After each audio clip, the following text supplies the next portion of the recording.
আসসালামু আলাইকুম। এবার কক্সবাজার যাওয়ার পর একটা শুটকি মাছের ভর্তা রেসিপি ট্রাই করেছিলাম। ভর্তাটা খেতে খুবই ভালো লেগেছিল। তাই তো কক্সবাজার থেকে আসার সময় ছুরি শুটকি নিয়ে এসেছিলাম বাসায় ট্রাই করব বলে। তো ভাবলাম আপনাদের সাথেও রেসিপিটা শেয়ার করি। চলুন তাহলে কথা না বাড়িয়ে ভর্তা বানানোর কাজে লেগে পড়ি।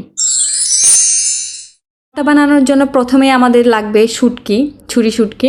তো এখানে আমি 3টা ছুরি শুটকি নিয়ে নিয়েছি, একটা খুবই বড় সাইজে। ছুরি শুটকির ভর্তা বানানোটা খুবই সহজ, তবে এর সবচেয়ে কঠিন পার্ট হচ্ছে এই ছুরি শুটকিগুলোকে কাটা। তো আমি প্রথমেই ছুরি শুটকির সাইডগুলো, মাথা আর লেজটা কেটে পরিষ্কার করে নিব। শুটকিগুলো কাটার জন্য আমি একটা কেচি নিয়ে নিয়েছি, কেচিটার সাহায্যে আমি ছোট ছোট করে কেটে নিব। তো কেচি দিয়ে যখন কাটছিলাম এটা অনেক শক্ত, একদম আমার হাতের অবস্থা 12টা বেজে যাচ্ছিল।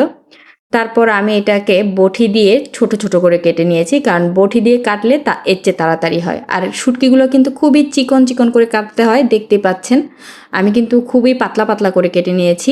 ছোট শুটকিগুলো কেচি দিয়ে কাটতে পারলেও আমি বড় শুটকিটা কোনোভাবেই কেচি দিয়ে কাটতে পারছিলাম না, বাধ্য হয়েই বটি নিয়েছিলাম।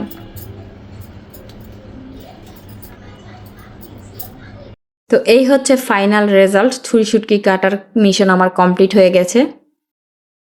ছোট ছোট করে কাটার পর এটা দেখতে আমার কাছে অনেকই ভালো লাগছিল। এখন আমি চুলায় একটা তাওয়া বসিয়ে দিয়েছি। তো এর মধ্যে শুটকিগুলো দিয়ে দিব। দিয়ে এটাকে আমি বেশ কিছুক্ষণ ভাজা ভাজা করব। যতক্ষণ না শুটকির থেকে একটা সুন্দর গন্ধ বের হবে ততক্ষণ এটাকে ভাজতে হবে। খুব বেশি জাল দিয়ে ভাজা যাবে না, হালকা হালকা আঁচে ভাজতে হবে। এই যে শুটকির কালারটা দেখেন চেঞ্জ হয়ে গেছে।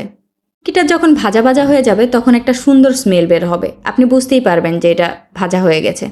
তো আমি একটা মাটির পাত্রে শুটকিগুলো সব ঢেলে দিব। তারপর এটাকে প্রায় 20 মিনিটের মতো এই পানিটাতে ভিজিয়ে রাখবো। 20 মিনিট পর এই শুটকিটা আমি ভালোভাবে সুন্দর করে একদম পরিষ্কার করে ধুয়ে নেব, একটু কচলে কচলে, কারণ হচ্ছে এটাতে কিন্তু লবণ তারপর বালি অনেক কিছুই থাকে। তো এখন আমি আবার চুলায় ফ্রাই প্যান বসিয়ে দিয়েছি, এতে একটু তেল দিয়ে আমি শুটকিটা দিয়ে দিব। এই প্রসেসটা কিন্তু একটু সাবধানতার সাথে করতে হবে, কারণ একটু বেশি জাল পড়ে গেলে বা একটু বেশি আঁচ লাগলে শুটকিগুলো পুড়ে যাবে। খুবই সাবধানে আস্তে ধীরে নাড়াচাড়া করে শুটকিটাকে একটু মুচমুচে করে ভেজে নিব। শুটকিটা যেহেতু আমি বেশ কিছুক্ষণ পানিতে ভিজিয়ে রেখেছিলাম, তারপর আবার কয়েকবার ধুয়ে নিয়েছি, তো শুটকির ভেতরে কিন্তু পানি ছিল, এর জন্য এটাকে খুব সময় নিয়েই ভেজে নিতে হবে। ভাজার এক পর্যায়ে এসে যখন এরকম হয়ে যাবে তখন বুঝতে হবে যে এটা ভাজা হয়ে গেছে।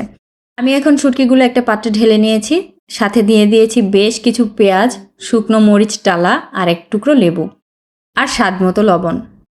এখন আমি পেঁয়াজ মরিচটাকে ভালোভাবে লবণ দিয়ে মেখে তারপর শুটকিটার সাথে মিলিয়ে নিব। এরপর এক টুকরো লেবু যে নিয়েছিলাম সেটার রসটা দিয়ে দিব এটাতে। একদম লাস্ট পার্টে এসে দিয়ে দিব খাঁটি সরিষার তেল।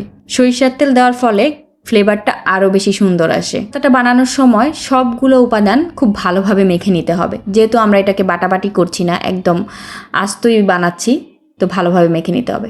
তো এই তো আমার ভর্তা রেডি। ভর্তাটা কতটা মজা হয়েছে সেটা এই ভিডিও দেখেই বুঝতে পারছেন। দেখেন আমি কতগুলো ভর্তা নিয়েছি। এই ভর্তার রেসিপিটা কে কে প্রথম দেখলেন কমেন্টে জানাবেন। আর সবাই ভালো থাকবেন। আসসালামু আলাইকুম।